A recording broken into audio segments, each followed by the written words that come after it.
नमस्कार दोस्तों। और हम लोग जो है रेलवे में पूछे गए साइंस के महत्वपूर्ण क्वेश्चन आज देखने वाले हैं।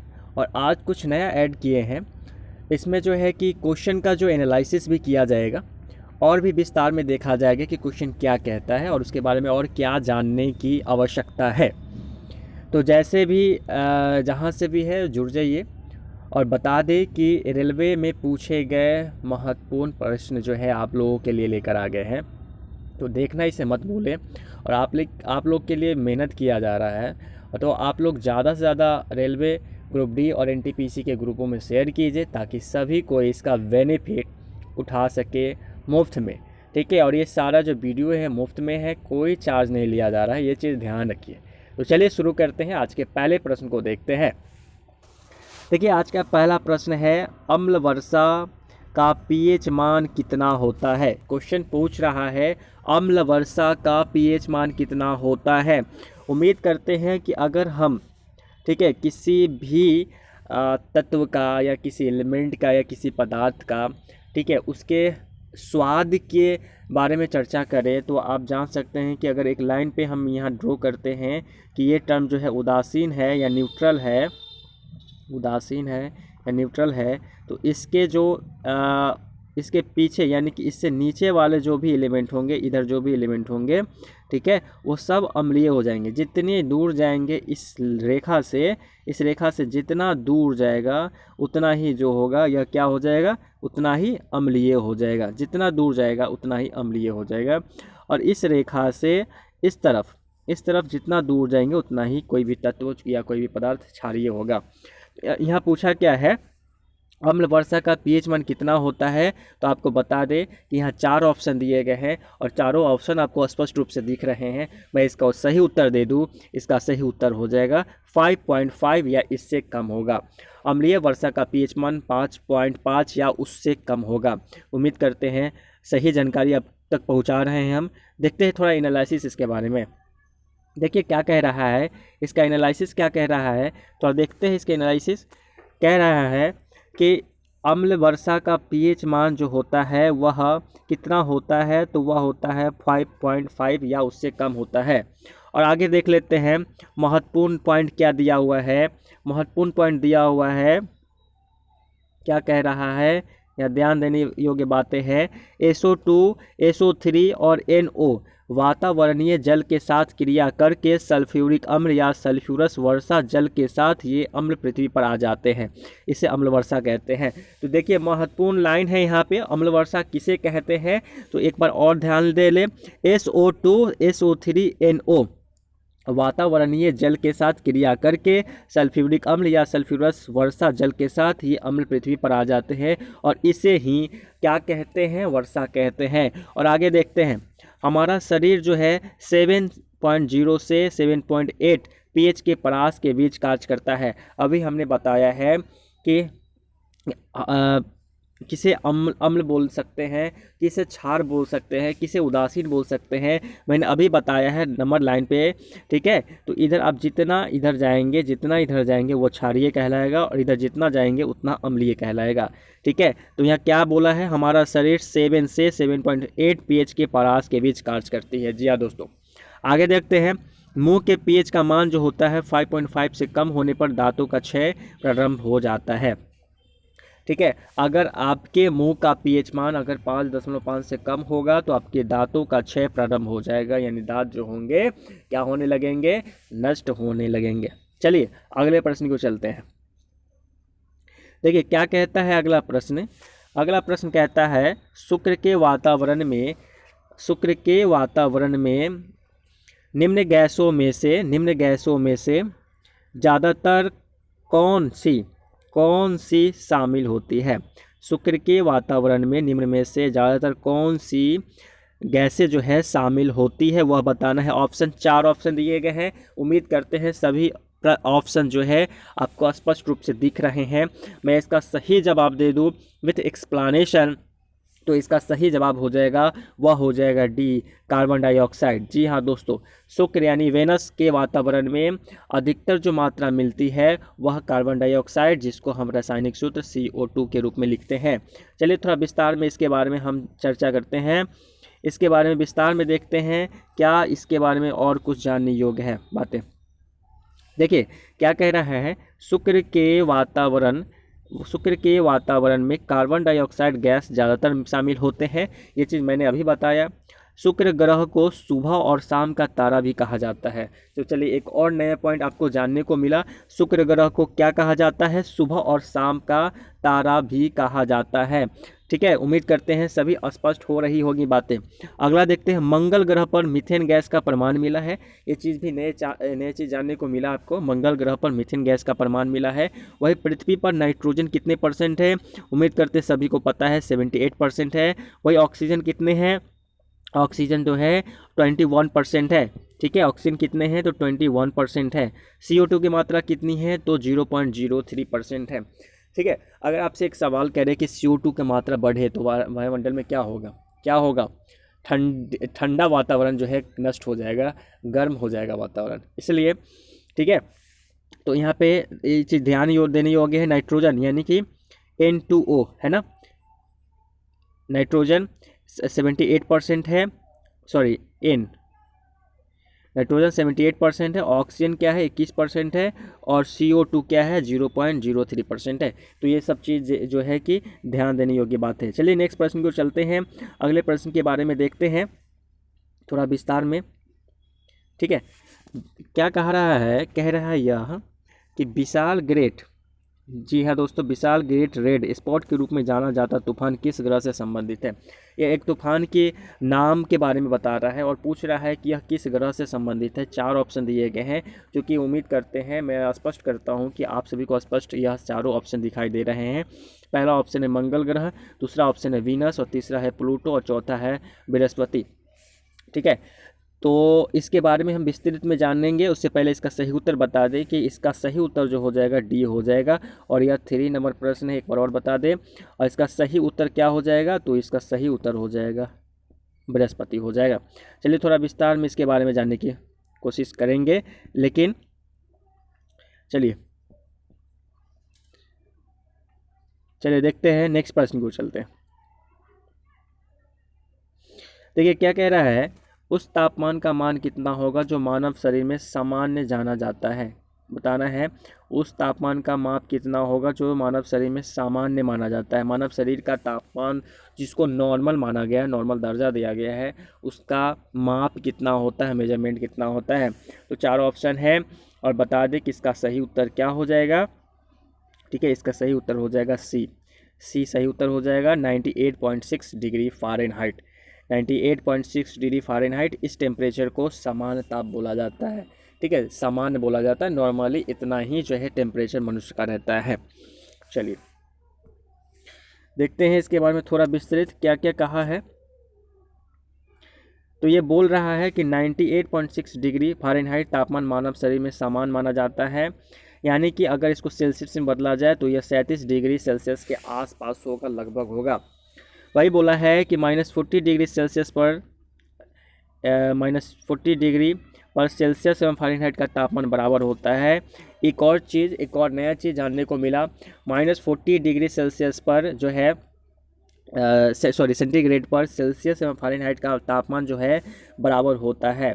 आगे देखते हैं, फ़ारेनहाइट 32 डिग्री फ़ारेनहाइट एवं 262 डिग्री फ़ारेनहाइट माप बिंदु है। इसके आधार पे ही जो है हम फ़ारेनहाइट में किसी भी तापमान को मापते हैं। रोमन पैमाना में हिमांक, ठीक है, और भाप हिंदू 80R होता है। रोमन पैमाने पर हिमांक जो है 0R होगा और भाप बिंदु कितना होगा 80R होगा। वही देखते हैं, केल्विन पैमाने में हिमांक 273 के हो जाता है एवं भाप बिंदु 373 के हो जाता है। ये चीज़ ध्यान देने वाली बातें हैं। परम शून्य ताप क्या कहलाता है, तो -273 डिग्री दशमलव 15 डिग्री -273.15 डिग्री सेल्सियस जो है वह हमारा परम शून्य ताप कहलाता है। क्या कहलाता है, परम शून्य ताप कहलाता है। चलिए अगले प्रश्न को चलते हैं, और अगला प्रश्न क्या कहता है, ध्यान दीजिए। जी हाँ दोस्तों, जीटन डैश में उत्पादित किया जाता है और जाइलम में डैश संचारित किया जाता है, जहाँ यह कोशिका विभाजन को बढ़ावा देता है।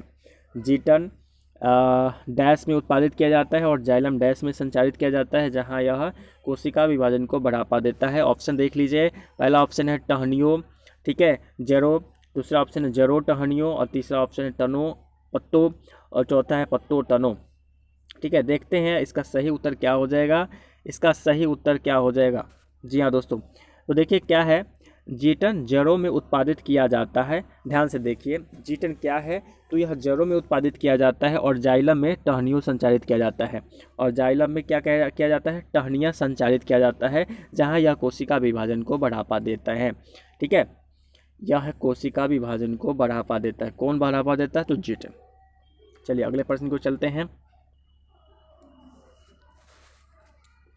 ठीक है, तो इसका जो सही उत्तर हो जाएगा, एक बार और बता दें, इसका सही उत्तर हो जाएगा, वह हो जाएगा बी, जड़ों और टहनियों। जड़ों और टहनियों। चलिए अगले प्रश्न को चलते हैं, देखते हैं अगला प्रश्न। इसमें क्या कह रहा है,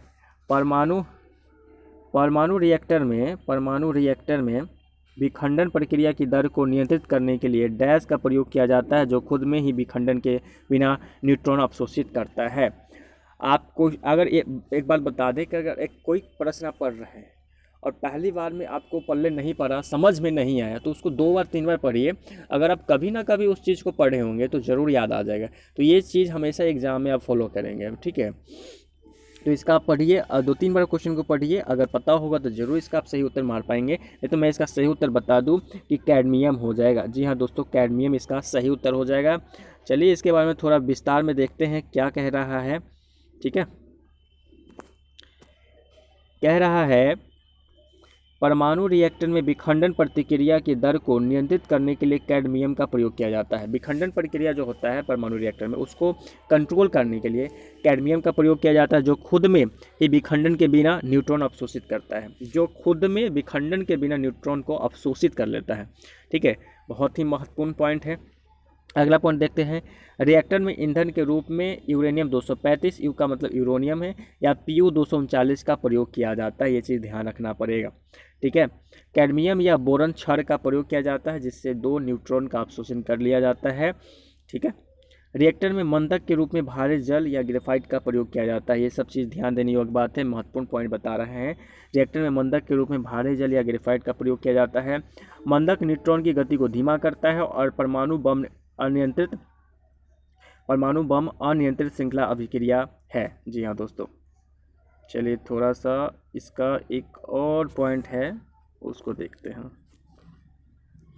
क्या कह रहा है, रिएक्टर नियंत्रित श्रृंखला अभिक्रिया है। रिएक्टर क्या है?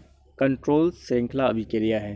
ठीक है, तो उम्मीद करते हैं इसके सही जवाब को मिल गए हैं, कैडमियम। चलिए अगले प्रश्न को चलते हैं। अगला प्रश्न क्या कहता है?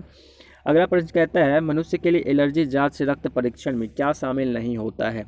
जब एलर्जी जांच किया जाता है रक्त में, तो यह इनमें से कौन सा परीक्षण शामिल नहीं होता है?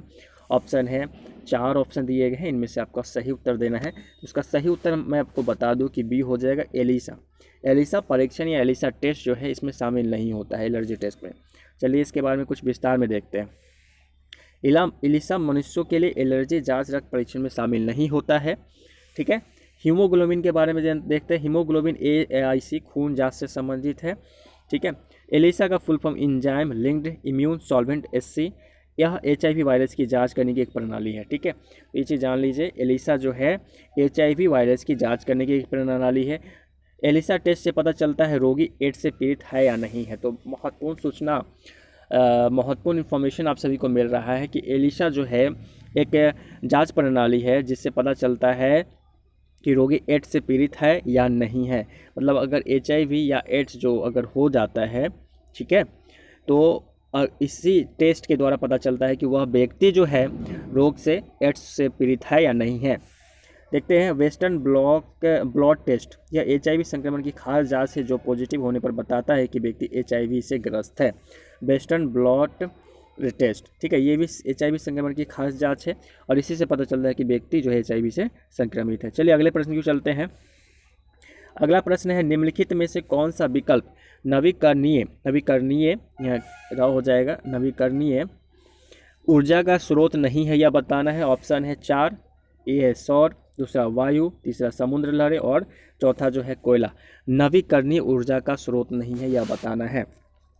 ठीक है, तो बता दें इसका सही उत्तर हो जाएगा कोयला हो जाएगा, डी। जी हाँ दोस्तों, इसका सही उत्तर जो हो जाएगा डी हो जाएगा, डी। चलिए देखते हैं इसके बारे में क्या कह रहा है। क्या कह रहा है कि नवीकरणीय ऊर्जा का स्रोत कोयला नहीं है। ये चीज़ मैंने अभी बताया कि नवीकरणीय जो है ऊर्जा का स्रोत कोयला नहीं है। नवीकरणीय ऊर्जा का अर्थ है नवीन ऊर्जा स्रोत जो पारंपरिक स्रोत ऊर्जा का नहीं हो तथा जिस ऊर्जा को बार बार प्रयोग में लाया जा सके, उसे नवीकरणीय कहते हैं। वैसा ऊर्जा जिसको बार बार प्रयोग में लाया जा सके, ठीक है, उसे नवीकरणीय कहते हैं। जो कि कोयला ऐसा नहीं है, कोयला को आप दूसरा बार प्रयोग में नहीं ला सकते हैं।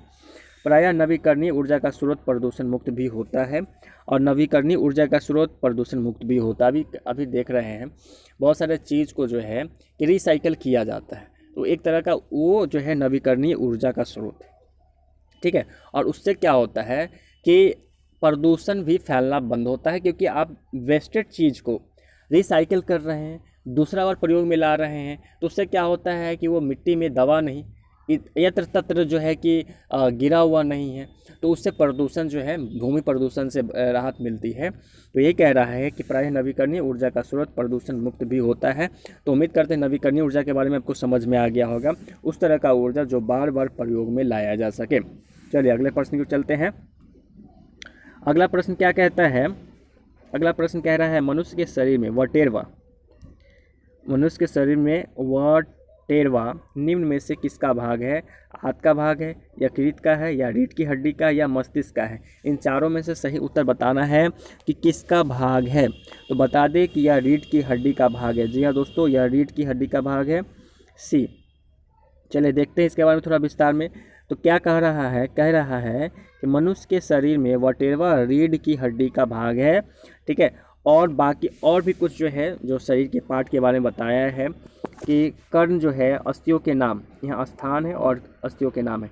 कर्ण जो है एमेलियस इनकस स्टेप्स, इनके अस्थियों के नाम है कुछ। ऊपरी बाहु है, उनके अस्थियों के नाम है ह्यूमरस। अग्र बाहु है, जिसके अस्थियों के नाम है रेडियो अल्ना। और कलाई है, जिसका अस्थियों का नाम है कार्पलस। हथेली है, जिसका मेटाकार्पलस है। उंगलियां है, जिनके अस्थियों का नाम है फैलेंजेज। जांघ है, जिनके अस्थियों के नाम है फीमर, इसके बारे में आपको पता होगा फीमर के बारे में। घुटना है, जिनके अस्थियों का नाम है पटेला। और टखना है, जिनके अस्थियों का नाम है टर्सन। ठीक है, तो कुछ ये जो है जगह है और उनके अस्थियों के नाम है, ठीक है।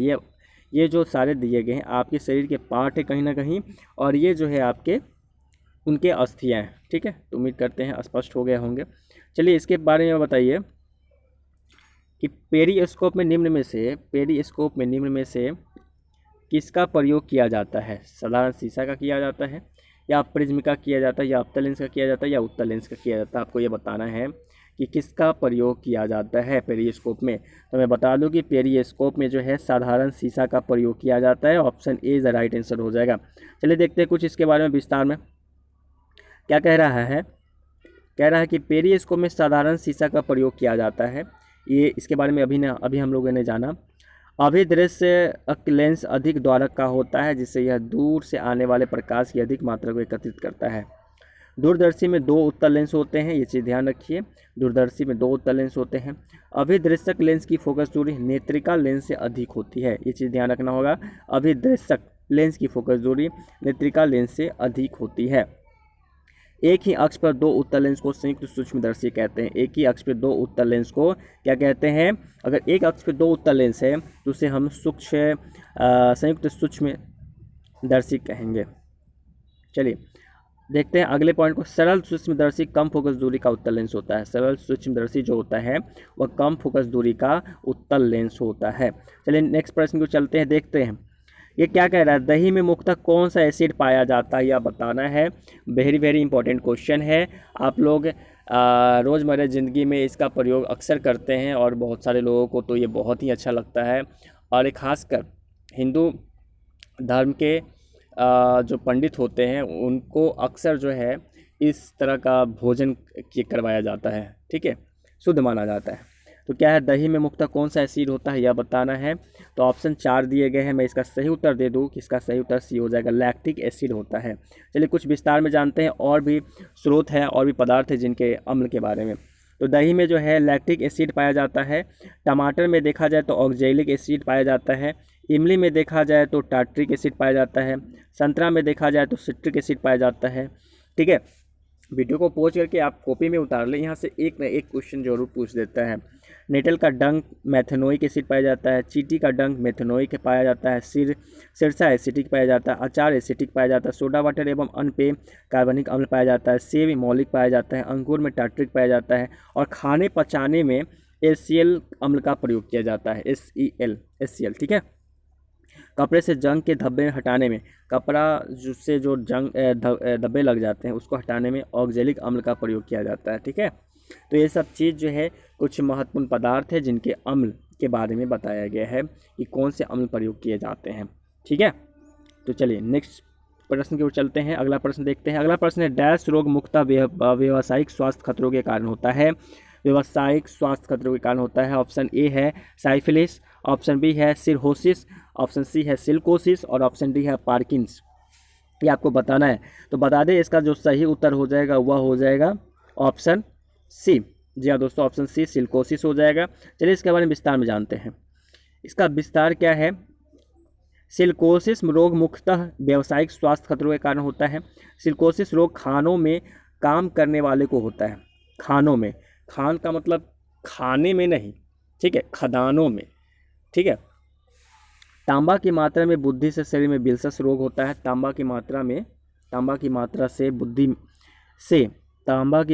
बुद्धि से शरीर में विल्सस रोग होता है।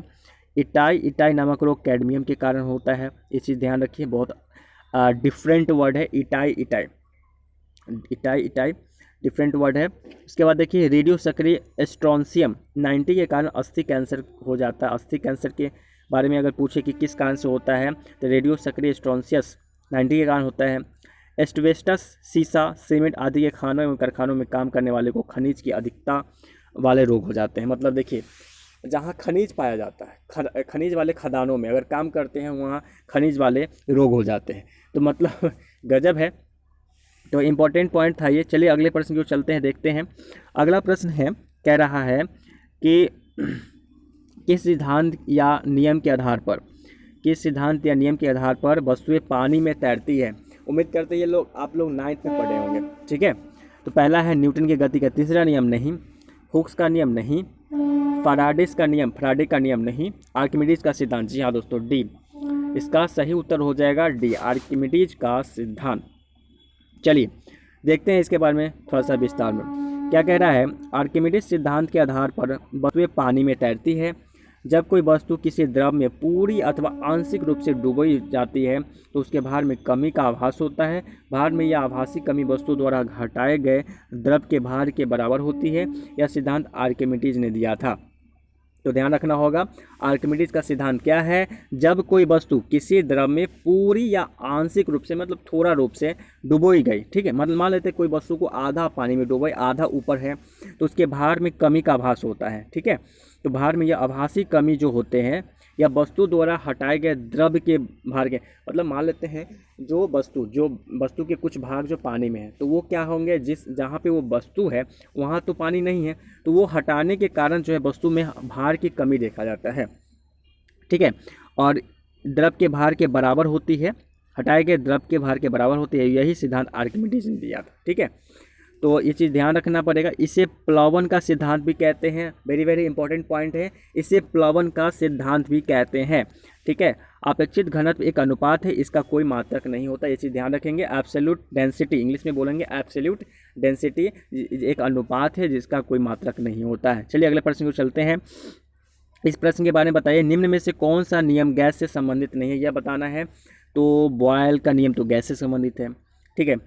एवोगाड्रो का नियम भी गैस से है, चार्ल्स का भी गैस से है। बी ऑप्शन जो है जूल का नियम, यह गैस से नहीं है, यह ऊर्जा से है, ठीक है। तो इसका सही उत्तर हो जाएगा जूल का नियम। देखिए कुछ डिटेल्स में बताया गया है। जूल का नियम क्या गैस से संबंधित नहीं है, ये चीज़ आपको मैंने अभी बता दिया। जूल का नियम कार्य से संबंधित, अभी कार्य या ऊर्जा, ठीक है। कार्य या सीजीएस, कार्य की सीजीएस पद्धति में मात्रक जो होता है अर्ग होता है, इंग्लिश में इसको ARG लिख सकते हैं, ठीक है। कार्य का ऐसा ही पद्धति में मात्रक होता है जूल होता है। वेरी वेरी इंपॉर्टेंट पॉइंट है, ये सब चीज़ नोट डाउन अब कर ले। और एक जूल में 10 टू दी पावर 7 अर्ग होता है। यहाँ पे थोड़ा सा मिस्टेक है, टाइपिंग मिस्टेक है, ऐसे लिखेंगे 10 टू दी पावर 7 अर्ग, ठीक है। क्या होगा, एक जूल बराबर 10 के पावर 7 अर्ग हो जाएगा। ऊर्जा का मात्रक कैलोरी है, शून्य, ठीक है, ऊर्जा का मात्रक कैलोरी है, ठीक है। चलिए, आज आप लोगों ने बहुत सारे चीज़ को जाना। इन 15 क्वेश्चन नहीं है, ये समझिए आपको 50 क्वेश्चन के बराबर है, 100 क्वेश्चन के बराबर है। उसके बारे में डिटेल्स में मैंने आपको बताया। उम्मीद करते हैं आपको भी बहुत मज़ा आया होगा यह सेशन देखकर, ठीक है। और आगे भी बहुत मज़ा आने वाला है, ठीक है। जैसे जैसे मैं वीडियो डालूँगा वैसे वैसे आपका नॉलेज भी बढ़ेगा और आप साइंस के प्रति बहुत ज़्यादा कंफर्ट जोन में जाएंगे, ठीक है। तो चलिए देखते हैं अगले प्रश्न। शून्य में रोशनी की गति डैश मीटर प्रति सेकेंड मापी जाती है। शून्य में रोशनी की गति यानी कि उजाले की गति डैश मीटर सेकेंड अनुमानित की जाती है, यह बताना है। तो इसका सही उत्तर हो जाएगा ए, 3 × 10⁸ मीटर प्रति सेकेंड। ध्यान रखेंगे, यह मीटर प्रति सेकेंड यूनिट दिया हुआ है, ठीक है। तो 3 × 10⁸ मीटर प्रति सेकेंड। उम्मीद करते हैं अगर किलो प्रति घंटा पूछा होगा तो आप इसे कैसे करते, तो इसमें आपको कुछ नहीं करना पड़ता। 3 × 18/5 से मल्टीप्लाई कर दीजिए, यही आपका आ जाएगा किलोमीटर प्रति आवर, ठीक है।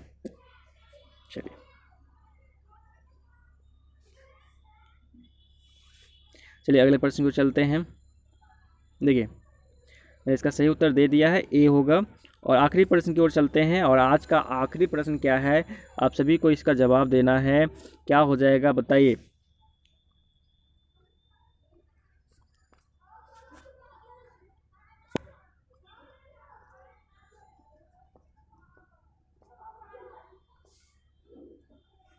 देखिए, आज का आखिरी प्रश्न क्या कह रहा है, सूर्य और धरती के बीच की अनुमानित दूरी बताना है। बहुत ही इम्पोर्टेंट प्रश्न है, क्योंकि आप धरती पे रहते हैं और सबके अंदर ये जिज्ञासा होता है कि हमसे कितने दूरी पे ये सूरज है। तो अनुमानित दूरी बताने वाले हैं। 4 ऑप्शन दिए गए हैं, ठीक है। अगर नहीं भी पता है तो इस वीडियो सेशन में आपको पता चल जाएगा।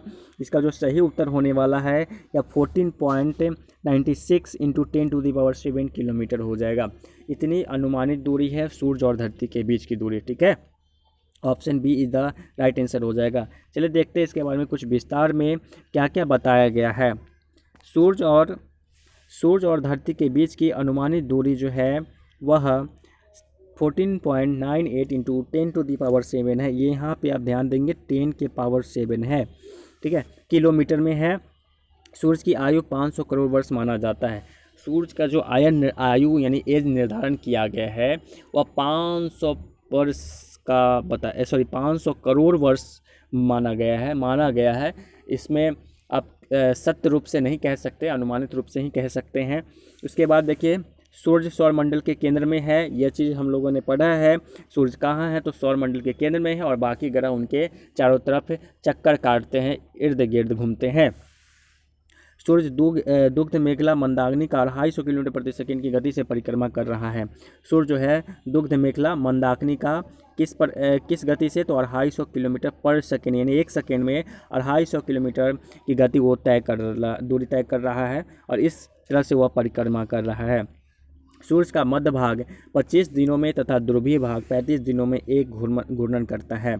सूर्य का जो मध्य भाग है वह 25 दिनों में एक चक्कर लगा लेता है, वही ध्रुवीय भाग जो है वह 35 दिनों में एक चक्कर लगाता है। चंद्रमा पृथ्वी से 3,84,000 किलोमीटर दूरी पर है, ठीक है, 3,84,000 किलोमीटर दूरी पे है। ये चीज़ ध्यान रखना पड़ेगा। चंद्रमा जो है पृथ्वी से, यहाँ हमने सूर्य की बात की थी और यहाँ बात करें चंद्रमा की बात करें तो चंद्रमा 84,000 किलोमीटर दूरी पे है। चंद्रमा का अध्ययन सेलेनोलॉजी में किया जाता है। चंद्रमा के अध्ययन को क्या कहते हैं? चंद्रमा के अध्ययन को कहते हैं सेलेनोलॉजी। ठीक है, सेलेनोलॉजी। उम्मीद करते हैं अच्छे तरह से आपको समझ में आ रहा होगा। ठीक है, चलिए देखते हैं और भी विशेष कुछ पॉइंट है। पॉइंट क्या है? चंद्रमा का उच्चतम पर्वत लिवनिट्ज पर्वत ऊंचा है। लगभग कितना मीटर है? तो इतना मीटर 10,668 मीटर है। चंद्रमा का उच्चतम पर्वत लिवनिट्ज पर्वत है जिसका नाम है, और उस समथिंग इतना ऊंचा है। चंद्रमा को जीवाश्म ग्रह कहते हैं। क्या ग्रह कहते हैं? चंद्रमा को जीवाश्म ग्रह कहते हैं, और यह धरती का एकमात्र उपग्रह भी है चंद्रमा। ये चीज़ ध्यान रखना पड़ेगा। तो वेरी वेरी इंपॉर्टेंट प्रश्न यह है कि चंद्रमा पृथ्वी से 3,84,000 किलोमीटर दूरी पे है।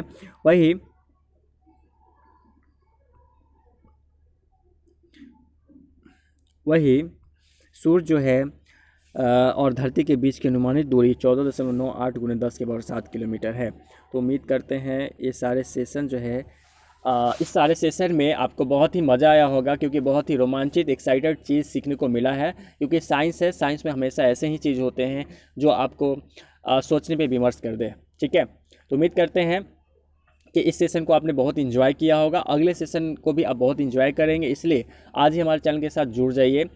ठीक है, और बेल आइकन बटन को ज़रूर दबा दीजिए ताकि नोटिफिकेशन आपको मिलता रहे। बहुत बहुत धन्यवाद वीडियो देखने के लिए। चलिए मिलते हैं नेक्स्ट वीडियो में।